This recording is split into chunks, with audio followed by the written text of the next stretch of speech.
Hello friends, कैसे हैं आप सब। या देवी सर्वभूतेषु विद्यारूपेण संस्थिता नमस्तस्यै नमस्तस्यै नमस्तस्यै नमो नमः। दोस्तों, आपका हमारे चैनल पर स्वागत है। हेलो फ्रेंड्स, कैसे हैं आप सब। हरियाणा विद्यालय शिक्षा बोर्ड भिवानी। दोस्तों, आज आपका विज्ञान का पेपर था और आशा करता हूं कि आपने पेपर बहुत अच्छा किया होगा, क्योंकि पेपर लगभग सारा सैंपल पेपर में से ही आया हुआ है। डायरेक्ट क्वेश्चन है और आपको जैसा कि पता है कि सभी कोडों में एक जैसे क्वेश्चन है, बस क्वेश्चन आगे पीछे होते हैं। ठीक है, मेरे पास यहाँ सी कोड है और मैं सी कोड को प्रारंभ कर रहा हूं। यहाँ पर पहला क्वेश्चन है, शक्ति का छोटा मात्रक क्या है। वाट। क्या है यहाँ पर शक्ति का छोटा मात्रक? वाट। और इसी में सेकंड क्वेश्चन है, बल्बों में कौन सी गैस भरी जाती है। दोस्तों, बल्बों में या तो आर्गन भरते हैं और या नाइट्रोजन। क्या आंसर है इसका? आर्गन या नाइट्रोजन। अगला क्वेश्चन है, यहां पर अभिकथन का क्वेश्चन है, नेत्र में अपनी फोकस लंबाई को, फोकस दूरी को समायोजित करके रेटिना पर स्पष्ट रूप से फोकसित करने की क्षमता होती है। ये बिल्कुल बात ठीक है, इसे हम समंजन क्षमता कहते हैं। इस घटना को संयोजन की शक्ति के रूप में माना जाता है। बिल्कुल ठीक है, दोनों बातें ये ठीक है और एक दूसरे पर आधारित भी हैं। ठीक है, अगला क्वेश्चन देखिए, किसी भी दर्पण से आप चाहे कितनी भी दूरी पर खड़े हों, आपका प्रतिबिंब सदैव सीधा सीधा ही प्रतीत होता है। संभवतः दर्पण होगा, no matter how far you stand from a mirror your image appears direct, the mirror is likely to be या तो समतल या उत्तल, आइदर प्लेन और कन्वेक्स। ठीक है, अगला देखिए, किसी विद्युत बल्ब का अनुमतांक 220 वोल्ट तथा 100 वाट है। जब इसे 110 वोल्ट पर प्रचालित करते हैं, तब इसके द्वारा उपयुक्त शक्ति कितनी होगी? 25 वाट की। मैंने आपको सैंपल पेपर में सॉल्व करके भी दिखाया है। ठीक है, किसी चालक का प्रतिरोध किन कारकों पर निर्भर करता है? चालक की मोटाई पर, ठीक है, चालक की लंबाई पर और चालक की प्रकृति पर। ठीक है, ये ध्यान रखना है। किसी अंतरिक्ष यात्री को आकाश नीला की अपेक्षा काला क्यों प्रतीत होता है? क्यों होता है काला प्रतीत? क्योंकि वहां पर स्कैटरिंग ऑफ लाइट नहीं होती। क्यों क्यों क्या होता है? स्कैटरिंग ऑफ लाइट नहीं होती, इसलिए उनको वो आकाश जो है वो काला प्रतीत होता है। वायुमंडल ना होने के कारण वहां प्रकाश का प्रकीर्णन नहीं होता। ठीक है, अगला देखिए, ओम का नियम क्या है? ओम का नियम है V is directly proportional to I। किसी भी चालक का प्रतिरोध V अपॉन I के बराबर होता है। इसका मतलब ये हमारा यहाँ ऑप्शन सही होगा। और नियम क्या है? किसी चालक के सिरों के बीच विभवांतर विद्युत धारा के समानुपाती होता है। V is directly proportional to I, यानी कि V is equal to IR, और I इज R किसके बराबर आ जाएगा? V upon I। Option A इसका सही आंसर होगा। किसी क्षण चुंबक के चारों ओर चुंबकीय क्षेत्र रेखाएं, ये क्वेश्चन आता ही आता है, ये मैंने आपको पिछले सैंपल पेपर में ही बताया था। बस आपने क्या ध्यान रखना कि यहाँ पर नॉर्थ और ये साउथ, उत्तर से दक्षिण दिशा की ओर गति करती हुई आपने ये रेखाएं यहाँ पर बनानी थी इस तरह की, बस इसमें आपको नंबर मिल जाने थे। देखो, ठीक है, अगला है, चुंबकीय क्षेत्र रेखाओं के दो गुण बताइए। पहला गुण तो यहीं पे आपको समझ में आ गया होगा कि ये उत्तर से दक्षिण दिशा की ओर गति करती हैं। दूसरा, आपस में कभी भी एक दूसरे को प्रतिच्छेद नहीं करती। ठीक है, अगला देखिए, अवतल दर्पण के मुख्य फोकस को परिभाषित कीजिए। अब आपने यहाँ क्या बोलना है? किसी भी जो दर्पण होता है उसके मुख्य अक्ष के समानांतर प्रकाश की किरणें परिवर्तित होने के बाद जिस बिंदु पे मिलती हुई प्रतीत होती हैं, उसे उसका मुख्य फोकस कहते हैं। 2 नंबर का क्वेश्चन था, उस दर्पण का नाम बताइए जो बिंब को सीधा और आवर्धित बना सकता है। अवतल दर्पण, ठीक है ना? कौन सा आएगा यहाँ पे? Concave lens, concave mirror, sorry. अगला देखिए, हम वाहनों में उत्तल दर्पण को पश्चिम दृश्य दर्पण के रूप में क्यों वरीयता देते हैं?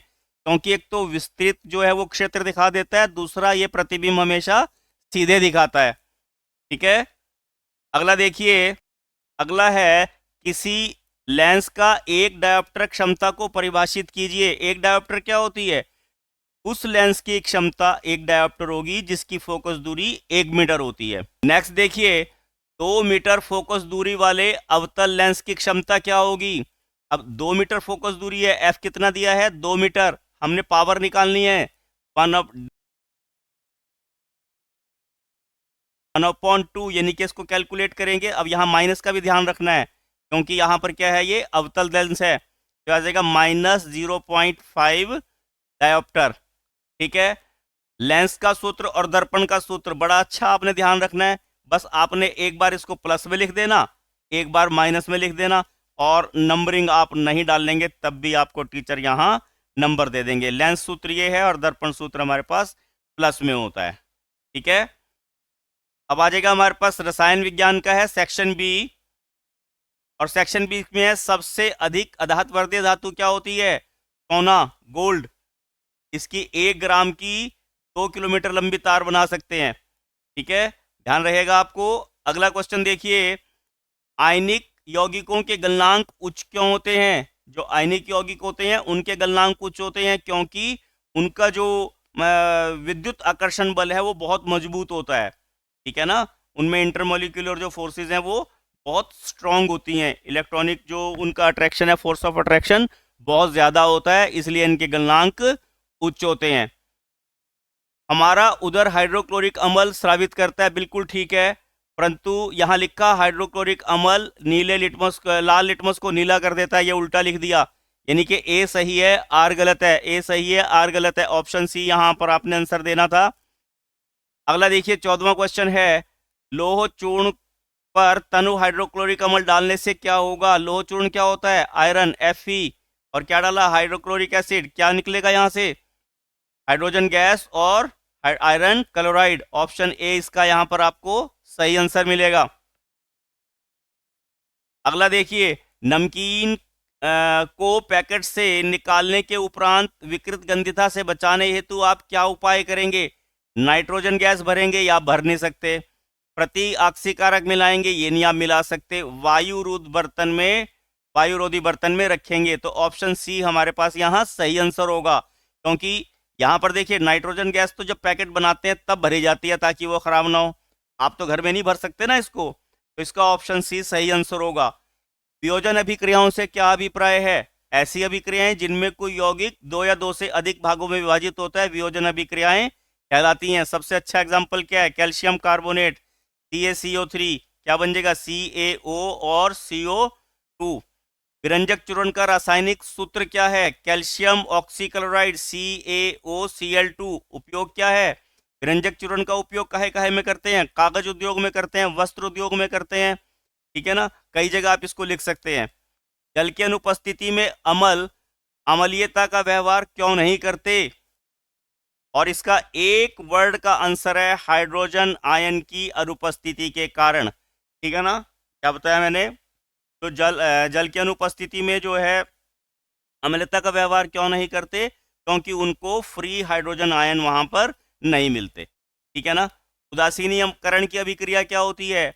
अम्लों और क्षारों की अभिक्रिया द्वारा जल और लवण का बनना उदासीनीकरण की अभिक्रिया कहलाता है। जैसे आप यहाँ लिख सकते हैं हाइड्रोक्लोरिक एसिड, एसिड है ये, और इसमें NaOH मिलाया तो क्या बन जाएगा आपके पास? NaCl और H2O। ठीक है, अगला क्वेश्चन देखिए, ये योग्यता पर आधारित है। लोहे की कॉपर सल्फेट विलयन के साथ अभिक्रिया द्वारा यहाँ आपने बताना है कि इसमें ऑक्सीडाइज एजेंट कौन सा है और रिड्यूसिंग एजेंट कौन सा है। तो इसमें जो ऑक्सीकृत पदार्थ है वो कॉपर सल्फेट है, ऑप्शन डी आपका हमारा सही आंसर होगा। और अपचायक जो है वो Fe है। क्यों? Fe जो है वो ऑक्सीडाइज हो रहा है और इसके कारण ये रिड्यूसिंग एजेंट होगा। ठीक है ना, अपचायक होगा। और ये क्या है? कॉपर से जो कॉपर सल्फेट है ये रिड्यूस हो रहा है, तो ये हमारे पास ऑक्सीडाइजिंग एजेंट के रूप में काम करेगा। तो ऑप्शन डी इसका सही आंसर होगा। अगला देखिए, निम्न अभिक्रियाओं को लिखना है। तनु सल्फ्यूरिक अम्ल दानेदार जिंक के साथ अभिक्रिया करता है, रिएक्शन लिखनी है। अब जिंक का फार्मूला तो आपको आता होगा, Zn, और सल्फ्यूरिक अम्ल H2SO4, क्या बन जाएगा? Zinc sulphate ZnSO4 plus H2। ठीक है, अगला है हाइड्रोक्लोरिक अम्ल HCl। ठीक है, किसके साथ अभिक्रिया कर रहा? मैग्नीशियम के साथ, यानी कि Mg गिव्स अस क्या बनेगा? MgCl2 प्लस H2, और बैलेंस करने के लिए HCl के आगे हम 2 लगा देंगे। अगला देखिए, तनु हाइड्रोक्लोरिक एसिड लोह रेतन के साथ यानी कि आयरन के साथ Fe plus HCl gives us FeCl2, ठीक है, प्लस H2। फिर यहाँ पे बैलेंस करने के लिए हमें 2 लगाना पड़ेगा। अगला देखिए, सोडियम, ऑक्सीजन और मैग्नीशियम के बिंदु संरचना बनाइए, ठीक है। इलेक्ट्रॉन बिंदु संरचना सोडियम की क्या बनेगी? सोडियम के बाह्यतम कोश में 1 इलेक्ट्रॉन होता है, सिंगल बनेगी ये, ठीक है ना। जैसे 2, 8 और 1, बाह्यतम कोश में 1 है तो आउटर मोस्ट शेल में क्या होगा? इसके 1 इलेक्ट्रॉन होगा, ठीक है ना। और ऑक्सीजन के बाह्यतम कोश में कितने इलेक्ट्रॉन होते हैं? 6। तो इसमें कितने बन जाएगी? 2, तो 4 और ये 2, 6, ठीक है। इसको क्रॉस से भी शो कर सकते हैं आप, डॉट से भी शो कर सकते हैं। और इसी तरह मैग्नीशियम में देखिए, मैग्नीशियम के आउटर मोस्ट शेल में 2 इलेक्ट्रॉन होते हैं। इतना सही ये काम था। और यहाँ पे अथवा में था धातु और धातु में अंतर, ये आप आसानी से लिख सकते हो और मुझे लगता है आपको याद भी किए होंगे, सैंपल पेपर में दिए हुए थे ये। अगला देखिए, कार्बन के 2 गुण बताइए जिसके कारण इसकी जो है लंबी श्रृंखला है, श्रृंखलन गुण। और दूसरा क्या है? इसकी चतुस्संयोजकता, टेट्रावैलेंसी और चेन रिएक्शन जो है इसका गुण है, जिसके कारण इसके इतने सारे जो यौगिक बने हुए हैं, ठीक है। अगला देखिए, हाइड्रोजनीकरण किसे कहते हैं? हाइड्रोजनीकरण क्या होता है दोस्तों? जो असंतृप्त हाइड्रोकार्बन का निकल और प्लेडोनियम की उपस्थिति में संतृप्त हाइड्रोकार्बन में कन्वर्शन जो है वो हाइड्रोजनीकरण कहलाता है। इससे हम क्या करते हैं?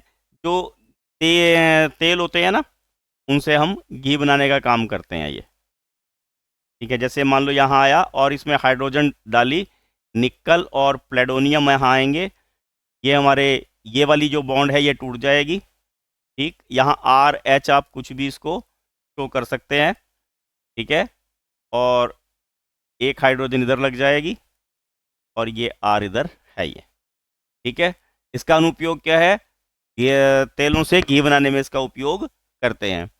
साबुन की सफाई अभिक्रिया, ये आपको मैंने समझाया हुआ है सैंपल पेपर में से, आप इसको वहां से देख सकते हैं, बहुत आसान प्रश्न है ये भी।